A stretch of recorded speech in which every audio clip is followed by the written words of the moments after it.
지난주 우리가 보았던 내용들을 다시 한번 돌아보기를 원합니다.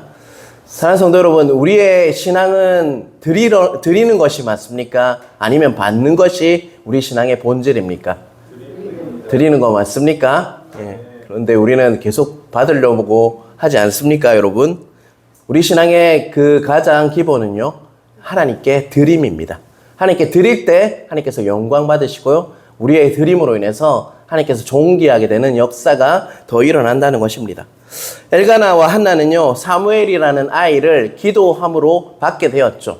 그때 그들은 정말 받았기 때문에, 이미 사무엘이라는 아이를 받았기 때문에 그것을 잊어버리고 소원했던 그 내용을 그대로 하지 않고 잊어버리고 사무엘을 드리지 않을 수도 있었어요. 그런데 엘가나와 한나는 어떻게 했습니까? 하나님께 다짐한 대로, 소원한 대로 그들은 사무엘을 젖댄 후에 어떻게 했죠? 여호와께 하나님께 드렸다는 것입니다. 만약 그들이 그 사무엘을요 드리지 않았다면, 그 어두운 자기 소견대로 자신이 왕되어서 살았던 그 시대에 그 어두움이 어찌 보면 정말 끝나지 않았을지도 모른다는 것입니다. 하지만 그 엘가나와 한나는 하나님께 다짐한 대로, 소원한 대로 어떻게 했죠? 자신의 정말 목숨같이 아끼는, 그들 어떻게 얻었습니까? 하나님께 정말 기도하면서 기다리면서 얻었던 그 귀한 생명을, 아들을 하나님께 온전히 드렸다는 것입니다. 그래서 정말 그 사무엘을 통해서 누가 기름 부음을 받죠? 처음에 사울이 기름 부음을 받고요, 그 다음에 정말 하나님 나라의 기둥이 되는 다윗이 기름 부음을 받게 되어서 정말 그 하나님의 나라가 시작했다는 것입니다. 진정한 왕이신 하나님이 중심이 되는 하나님의 나라가 시작되었다는 것입니다. 그리고 한나는 하나님께 사무엘을 드리고 나서 또 뭐합니까? 기도를 드렸다는 것이죠. 그 내용이 무엇입니까? 기도의 내용이 무엇이었죠? 두 자로 우리가 말씀을 드렸죠. 뭐라고 하던가요? 예, 지난주에 했는데요. 역전이죠, 역전. 지금 비록 바닥에 있을지라도, 쓰레기 더미에 있을지라도 가난한 자를 진토에서 일으키시며 빈궁한 자를 그름더미에서 올리사 귀족들과 함께 앉게 하시며 영광의 자리를 차지하게 하시는도다. 이렇게 하나님의 역전에 대해서 무엇을 하고 했습니까? 한나는 기도하며 찬양했다는 것입니다. 하나님께 드림으로 정말 하나님이 중심이 되는 그 삶을 사는 자에게는 무엇이 오게 되었다면, 어떤 삶이 우리에게 주어진다는 것입니까? 정말 지금 힘들고 지치고 정말 진토와 같은 데 있을지라도, 가장 바닥을 칠지라도 하나님께서 그 삶을 어떻게 해주신다는 것입니까? 역전시키는 삶을 허락하신다. 그 고백이 바로 한나의 기도의 내용이라고 할 수가 있죠. 자, 지난주에 정리를 했으니까 다음 주에는 잊지 마시길 바랍니다. 이제부터 오늘 본문을 보기를 원합니다. 12절은 누가 나오나요? 자, 12절 같이 읽어볼까요? 엘리의 아들들은 행실이 나빠 여호와를 알지 못하더라. 누구들요? 엘리의 아들들은 행실이 나빠서 여호와를 알지 못했다. 이렇게 이야기하고 있죠. 성경은 엘리의 아들들을 직접적으로 묘사하고 있다는 것입니다. 그런데 그 묘사가 뭡니까? 행실이 나쁘다라고 이렇게 그 뜻은요, 원어로 보면 악하다라는 뜻이에요. 그들의 행실이 뭐였다고요? 악했다. 그런데 보면 엘리의 아들들의 행실이 나빠 여호와를 알지 못하다, 이렇게 12절에 되어 있는데요. 원래는 어떤 뜻이냐면 행실이 나쁜 이유가 무엇이라고 하는 것입니까? 여호와를 알지 못하기 때문에 그들이 뭐라 했다는 것입니까? 행실이 나빠졌다라고 이렇게 해석하는 것이 올바른 해석이라고 할 수 있습니다.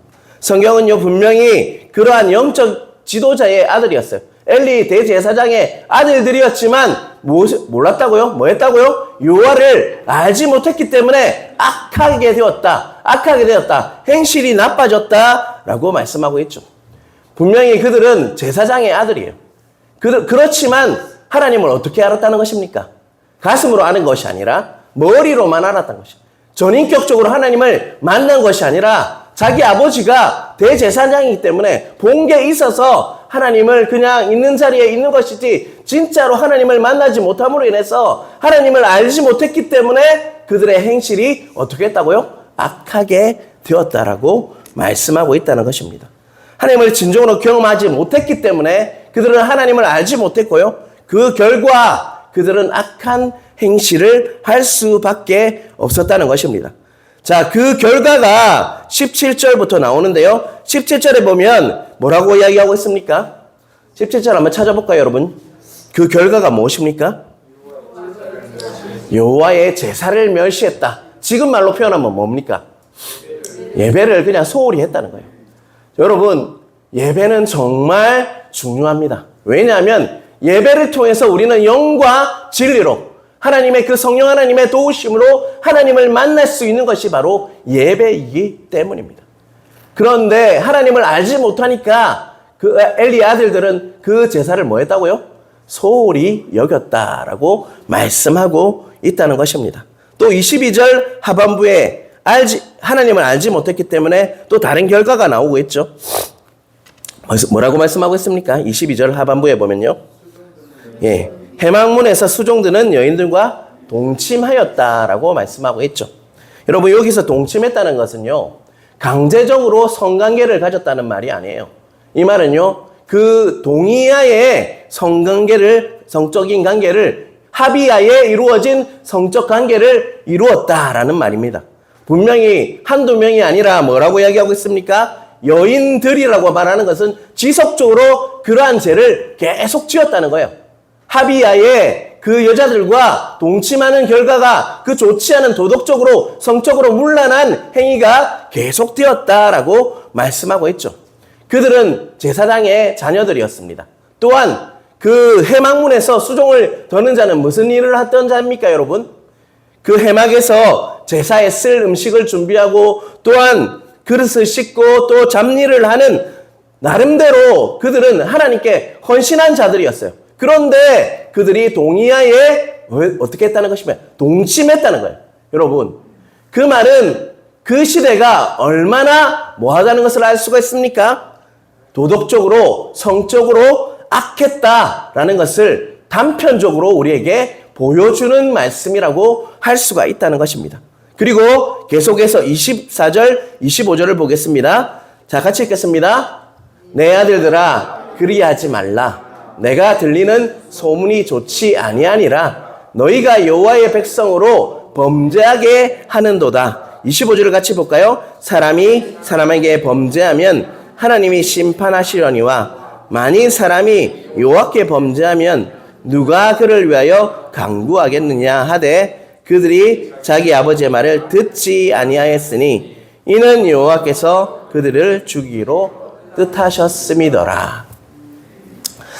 24절을 제일 앞에 보면 뭐라고 부르고 있습니까? 내 아들들아 라고 엘리는 말을 시작하죠. 그런데 제가 24절, 25절을 꼼꼼히 읽어보면요, 그 어디에도 적극적으로 나서서 아들의 죄를 이렇게 보라고 다스린 모습은 별로 보이지 않습니다. 그냥 해도 되고 안 해도 되고 너희들 그렇게 살면 안 돼 정도로 이야기하고 있다는 것입니다.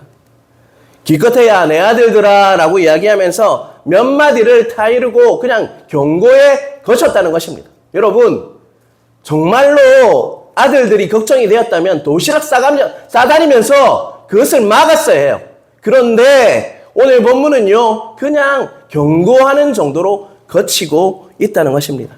엘리 제사장이 어떤 사람이었습니까? 여러분, 한나가 이렇게 눈물을 흘리면서 콧물을 흘리면서 하나님께 통곡하면서 기도하고 있을 때 뭐라고 이렇게 꾸중했던 자였습니까? 네가 왜 낮에 술을 먹었니? 라고 하면서 엄한 모습으로 꾸짖었던 엘리였어요. 그런데 자기 아들에게는 어떻게 했습니까? 엄격하지 못했다는 것입니다. 자신의 남에 대해서는 어떻게 합니까? 간대하고 자신에게는 엄격하지 못했다는 것입니다. 여러분, 이런 삶이 우리들이에요, 여러분. 우리의 모습일 수도 있습니다. 남들의 죄악은 잘 보여요. 그렇지만 나의 죄악은 자꾸 간대하게 넘어가 버리죠. 이 모습이 바로 우리의 모습이라고 할 수가 있죠. 자, 25절 끝부분에 보면 그들이 자기 아버지의 말을 어떻게 했다고요? 듣지 아니하였으니 그 엘리의 아들들의 반응은 어땠습니까? 아버지의 말씀을 들었습니까? 듣지 않았다는 것입니다. 여러분, 이 모습 또한 우리들의 모습이라고 할 수 있습니다. 가장 무서운 것은요, 누군가 이야기를 해도 듣지 않는 것, 또한 옳은 소리를 해도 듣지 않는 것이 가장 무서운 것이라고 할 수가 있어요. 정말 교만한 사람은요, 누가 충고를 해도 정말 옳은 소리를 해도 잘 듣지 않습니다. 내가 요즘 얼마나 겸손한지 여러분 알 수 있는 그 측정할 수 있는 리트머스 용지와 같은 그런 부분은 무엇이냐면요, 누군가 나에 대해서 잠깐 이야기를 했는데도 불구하고 얼마나 수용하지 못하는 마음이 정말 크다면요, 내 안에 어찌 보면 남의 이야기를 듣지 못하는 교만한 마음들이 있구나, 그것을 이렇게 우리 평가해야 한다는 것입니다. 교만한 사람의 특징은요, 남의 이야기를 도통 들으려 하지 않는다는 것입니다. 자신의 생각, 주장만이 옳다고 여긴다는 것입니다. 그러한 사람은요, 사람의 말뿐만 아니라 하나님의 말씀도요, 선택적으로 듣게 되어 있다는 것입니다. 왜요? 자신이 주인이에요. 자신이 모든 기준이 되기 때문에 남들의 이야기, 하나님의 이야기조차도 듣지 않으려 하는 것이 교만함을 잊지 않으시는 여러분 되시길 간절히 바랍니다. 여러분, 남의 이야기도요, 어찌 보면 나에게 이렇게 이야기한다는 것은요, 하나님이 허락한 가운데 나에게 들릴 때도 있다는 거예요. 또 하나님의 말씀을 들을 때 찔리는 부분이 있고 힘든 부분이 있다면요, 그것 또한 하나님께서 나에게 허용하신 거예요.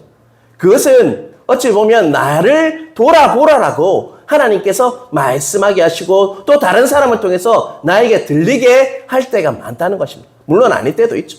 하지만 그럴 때마다 다른 사람이 아니라요, 나 자신을 돌아보아야 합니다. 내가 얼마나 요즘 하나님의 말씀을 정말 경외하며 또 사람들의 말을 존중하는지 자신을 돌아보아야 한다는 거죠. 그게 정말 겸손한 사람의 태도라고 할 수 있죠. 사랑하는 성도 여러분, 제 본성이 뭐라고 했던가요? 창세기를 하면서 선악과 사건을 이야기하면서 어떻게 되기를 원하는 마음이라고 하던가요? 내가 하나님같이 되고 싶은 마음이에요. 그 마음은요, 내가 기준이 되고 내가 모든 걸 다 결정하는 거예요. 그런 것이 바로 교만의 시작이라는 것을 잊지 않으시는 여러분 되시길 간절히 바랍니다. 여러분, 겸손해야 합니다. 저 또한 겸손해야 한다라고 매일 다짐합니다. 하나님 앞에서 기도하지 않고 말씀 보지 않으면요, 정말 동네 아저씨와 똑같아요, 저도. 그래서 화가 나고 내 마음속에 전쟁이 일어나요. 그렇지만 하나님 앞에서 기도하고 나 자신을 돌아보고 정말 눈물을 흘리며 찬양할 때는요, 내 마음이 강박한 그 마음이 정말 부드럽게 되더라고요. 그래서 하나님의 말씀을 받을 수가 있더라고요. 여러분, 겸손함이 이깁니다. 여러분, 우리가 정말 겸손해야 합니다. 하나님의 말씀이 정말 기준이 되고 하나님의 뜻이 기준이 되어서 정말 겸손함으로 승리하시는 여러분 각자 되시길 주님의 이름으로 축원합니다. 자, 29절을 한번 볼까요? 같이 읽겠습니다. 너희는 어찌하여 내 처소에서 명령한 내 재물과 예물을 밟으며 내 아들들을 나보다 더 중히 여겨 내 백성 이스라엘이 드리는 가장 좋은 것으로 너희들을 살찌게 하느냐.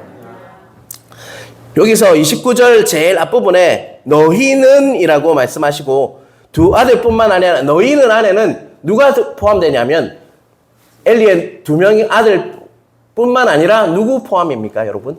엘리 제사장까지 포함해서 하나님께서 말씀하고 있어요. 너희는요, 누구라고요? 두 아들과 엘리 제사장까지 포함해서 말씀하시는 말이에요. 29절 중간에 내 재물과 예물을 밟으며 라는 재밌는 표현이 나와요. 이것을 원문으로 보면 발로 차다는 거예요. 그 재물과 예물을 뭐 했다고요? 발로 찼다. 이렇게 말하는 거예요. 뻥뻥 찼다는 거예요. 하나님의 재물과 하나님의 예물을 다 차버렸다는 것입니다. 제사를 올릴 재물을 발로 찬 이유가 뭐라고 이야기하고 있죠? 오늘 본문 29절의 중간쯤에 뭐라고요? 내 아들들을 나보다 더 뭐 했다고요? 중히 여겼다. 그 원인이 바로 예물을 차고 다닌 이유예요. 재물과 예물을 밟으며, 이 말은요, 그 이유가 뭐라고요? 아들들을 나보다 더 중히 여겼다. 그렇게 된 원인이 뭐라고요?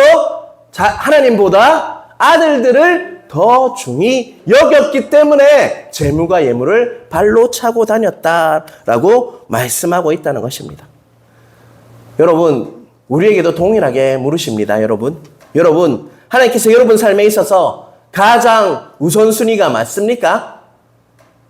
우선순위가 맞으십니까, 여러분? 혹시 여러분이 하나님보다 더 중히 여기는 부분이 있습니까? 혹시 그것이 돈, 지위일 수도 있어요. 또 그것이 여러분의 자녀일 수도 있어요. 저도 자녀를 키워보니까 정말 귀하게 여겨지더라고요. 어떨 때 하나님보다 더 사랑할까봐 기도할 때가 많습니다. 또 여러분이 하는 일일 수도 있어요. 하는 일을 위해서 뭔가 나타내고 싶고 업적을 더 내어서 뭔가를 더 많이 받고 싶은 그것일 수도 있습니다. 또 여러분 정말 이런 게 진짜 많은데요. 자존심일 수도 있어요.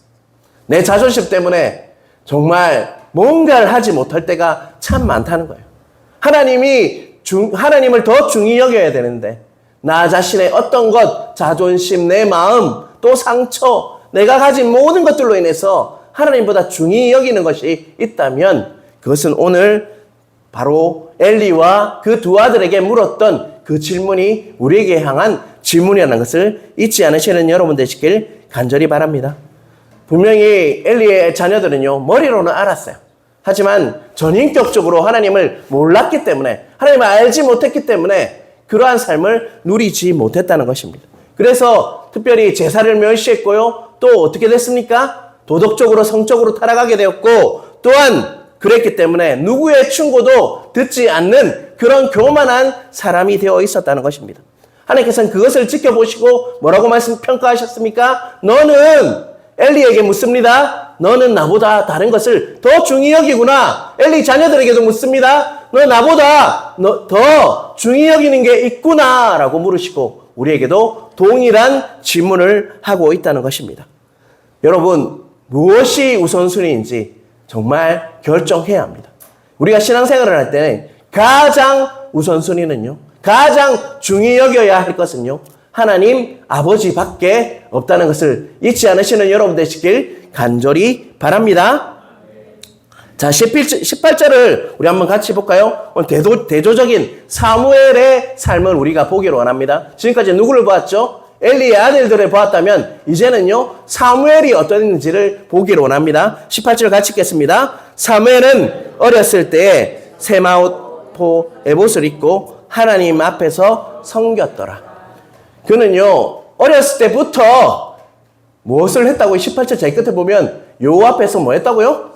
섬겼더라. 그는 요 앞에서 섬기는 자였다. 항상 하나님을 섬기는 자가 누구였다는 것입니까? 사무엘이었다라고 말씀하고 있죠. 또 26절입니다. 26절 띄워주시길 바랍니다. 네, 26절 제가 읽겠습니다. 아이 사무엘이 점점 자라매 여호와 사람들에게 은총을 더욱 받더라. 26절 성경에 보면 아이 사무엘이 점점 자라매 여호와와 사람들에게 은총을 더욱 받더라. 그는 하나님께도 무엇을 받았다고 말씀하고 있습니까? 은총을 받는 자였다라고 말씀하고 있죠. 여기서 은총을 받다는요, 원어로 보면 토부입니다. 토부. 여러분, 창세기에 보면 하나님께서 천지를 창조하시고 어떻게 했다고 이야기합니까? 좋았더라. 그리고 인간을 만들고 나서는 뭐라고 말씀하셨습니까? 심히 좋았더라 라고 말씀하죠. 그때 쓰는 동사가 뭐냐면 토부라는 뜻이에요. 좋았다 라는 뜻인데 바로 은총을 받았다. 이 말이 뭐냐면 하나님께서 참 좋았다. 누구를 보면요? 사무엘을 보면 참 좋았다 라고 평가하고 있다는 것입니다. 다시 말해서 사무엘은요, 하나님 앞에서 좋았더라. 또한 사람들에게도 뭐였다고 평가하고 있습니까? 좋았다라고 평가하고 있죠. 그래서 그가 어떤 자라는 것입니까? 은총을 받은 자다라고 해석하시면 참 좋습니다. 하나님을 진정으로 알기에 사람에게도 좋은 자였고 하나님 보시기에도 참 좋은 자가 누구였다는 것입니까? 사무엘이었다라고 평가하고 있다는 것입니다. 여러분, 엘리의 제사장들의 아들들을 보았어요. 얼마나 다릅니까? 그 삶이 정말 하나님 보시기에 좋았던 삶이었다면 엘리의 제사장들은요, 정말 죽이기로 결정하는 삶이 엘리의 아들들의 바로 삶이었다는 것을 잊지 않으시는 여러분 되시길 간절히 바랍니다. 19절을 같이 읽도록 하겠습니다. 그의 어머니가 매년 드리는 제사를 드리러 그의 남편과 함께 올라갈 때마다 작은 겉옷을 지어다가 그에게 주었더니, 자, 사무엘 부모는요, 1년에 몇 번씩 올라갔다고요? 한 번씩. 어디로요? 지금 사무엘이 어디에 있습니까? 어떤 도시에 있습니까? 한번 기억을 더듬어 보시길 바랍니다. 실로라는 땅에 있어요. 그곳에 1년에 한 번 올라갔어요. 누구를 보러요? 사무엘을. 얼마나 보고 싶겠습니까, 여러분? 얼마나 귀하게 얻은 아들입니까? 그런데 1년에 딱 한 번 만났어요. 그죠? 왜 그렇습니까? 하나님께 드렸기 때문이죠, 여러분. 매년 한나는 그냥 간 것이 아니라 19절 끝에 보면 무엇을 만들어서 갔다고요? 작은 겉옷을 지어다가 그에게 주었다라고 이야기하고 있죠. 여기서 작은 겉옷은요, 에봇이라는 거 있습니다. 제사장이 입는 옷이 에봇인데 그 에봇을 입기 전에 바로 입는 옷이 바로 작은 겉옷이 걸치기 전에, 에봇을 걸치기 전에 입었던 옷을 만들어 갔다는 거죠. 그 작은 겉옷을 만들 때 어떤 마음으로 어머니가 만들었을까요, 여러분? 우리 아들 잘 입신양명하게 해주세요. 정말 출세하게 해주세요. 이런 마음으로 만들었을까요? 아니면 정말 나의 아들 사무엘이 하나님께 영광 돌리는, 하나님께서 받으시는 그런 아들로 사용해 주세요라고 만들었을까요, 여러분? 묵상을 해보면요, 아마 한 땀 한 땀 이렇게 겉옷을 만들면서, 아, 우리 아들 정말 하나님께서 정말 쓰시는 귀한 그릇으로 사용하여 주십시오. 정말 하나님이 귀히 쓰시는 아들로 사용해 주세요라는 마음을 가지고 그 겉옷을 준비했을 것입니다. 오직 한나가 중히 여겼다는 것은 무엇일까요? 아들의 영광이었을까요? 아니면 하나님의 영광이었을까요? 그렇습니다. 한나는요, 끝까지 하나님을 위해서 헌신하는 자가 바로 한나였고, 또한 그의 아들 사무엘도 그러했다는 것입니다. 하나님께 우선순위, 모든 것이 하나님을 중히 여기는, 하나님이 우선순위가 되는 그런 삶을 사무엘도 살았고, 한나, 그의 어머니도 살았다는 것입니다. 하나님께서는 우리의 중심, 마음이 어떤 것에 중심을 두고 있는지 보고 계시다는 것을 잊지 않으시는 여러분 되시길 간절히 바랍니다. 여러분, 지금 이 순간에도요, 하나님께서는 여러분의 마음, 중심을 바라보고 계십니다. 이곳에 와 있다고 온전히 예배 드리는 거 아니거든요. 내 마음이 과연 하나님을 향해서 하나님을 중히 여기는 그 마음으로, 하나님을 경외하는 그 마음으로 가득 차 있는지를 하나님께서는 지금도 우리를 보고 계시다는 것을 잊지 않으시는 여러분 되시길 간절히 바랍니다. 자, 30절을 한번 같이 읽겠습니다. 그러므로 이스라엘의 하나님 나 여호와가 말하노라. 내가 전에 내 집과 내 조상의 집이 내 앞에 영원히 행하리라 하였으나 이제 나 여호와가 말하노니 결탄코 그렇게 하지 아니하리라. 나를 존중히 여기는 자를 내가 존중히 여기고 나를 멸시하는 자를 내가 경멸하리라. 이 말씀 정말 중요한 말씀입니다.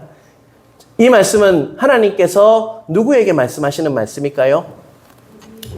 우리에게 맞죠. 엘리 제사장에게 하는 말씀이죠. 엘리에게 하나님께서 말씀하시는 내용입니다. 이전에는 뭐 했다고요? 내가 전에 내 집과 내 조상의 집이 영원히 행하리라고 약속을 하셨어요. 그런데 이제 어떻게 하겠다는 것입니까? 그 약속을 파기하겠다. 그 약속을 이제 깨버리겠다라고 말씀하고, 정말 무서운 말씀입니다, 여러분. 촛대를 옮기셨다는 거예요. 이제 왜 그랬습니까, 여러분? 열받아서. 2장 30절에 제 끝에 보면 뭐라고 말씀하고 있죠? 나를 존중히 여기는 자를 내가 존중히 여기고 나를 멸시하는 자를 내가 경멸하리라. 우리 29절에는 뭐라고 말씀하고 있습니까?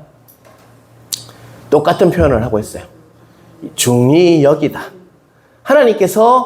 하나님께서는 우리가 무엇을 보고 계시는지, 무엇을 중히 여기고 계시는지, 무엇을 존중하는지를 바라보고 계시다는 것입니다. 약속을 했어요. 엘리에게 약속했지만 그 약속을 깬 이유는요, 그가 무엇보다 하나님보다 더 중히 여기고 더 존중하고 이렇게 하는 것이, 존중히 여기는 것이 있다는 거예요. 그게 누굽니까? 아들들이었잖아요. 그렇듯이 우리에게도 동일하게 묻고 계십니다. 사랑하는 성도 여러분, 여러분은 무엇을 중히 여기시며 무엇을 존중히 여기고 살고 계십니까? 여러분, 하나님을 중히 여기시고 하나님을 존중히 여기시는 삶을 사시길 바랍니다. 그 중심을요, 그냥 안 바라보시는 것이 아니라 다 바라보고 계시다는 것을 잊지 않으시는 여러분 되시길 간절히 바랍니다. 하나님 모르시는 것이 있을까요? 전지전능하신, 편재하시고 영원하신 그 하나님께서는요, 우리의 모든 것을 다 알고 계시는 분이십니다. 여러분, 그분께서 우리의 중심을요, 지금 이 시간에도 바라보고 계십니다. 여러분, 그것을 잊지 않으시는 여러분 되시길 간절히 바랍니다. 엘리에게만 말씀하시는 것이 아니라 우리에게도 동일하게 말씀하십니다. 너희가 나를 중히 여기고 있느냐? 혹시 다른 것을 중히 여기고 있기 때문에 나를 멸시하고 경멸하고 있지는 않느냐라고 질문하고 계시는 하나님을 이 시간 만나시길 바랍니다. 여러분, 아무것도 아닌 것이 아니라 이것이 신앙의 본질이라는 것입니다. 우리가 가장 중히 여기는 것은요, 우리의 가장 우선순위, 내 삶의 중심은요, 오직 하나님이라는 것을 잊지 않으심으로 늘 하나님을 경외하는 마음으로 정말 살아가시는 여러분 각자가 되시길 주님의 이름으로 축원합니다. 자, 우리 아버지 사랑합니다. 우리 찬양하시면서 오늘 말씀을 또 올렸으면 좋겠습니다. 무엇보다 중요시하는 것은요, 우리 삶의 신앙의 가장 핵심은요, 내가 하나님을 가장 우선시하고 하나님을 중히 여기며 존중하며 살아가는, 하나님을 경외하는 마음이라고 할 수 있습니다. 여러분, 하나님을 경외하는 자에게는 의로운 해가 떠서 치유하는 강선을 비추신다고 하셨어요. 그 말씀처럼 하나님을 경외할 때 우리에게도 회복이 있고 치유가 있습니다. 여러분, 그러한 은혜가 각자에게 있으시길 주님의 이름으로 축원합니다.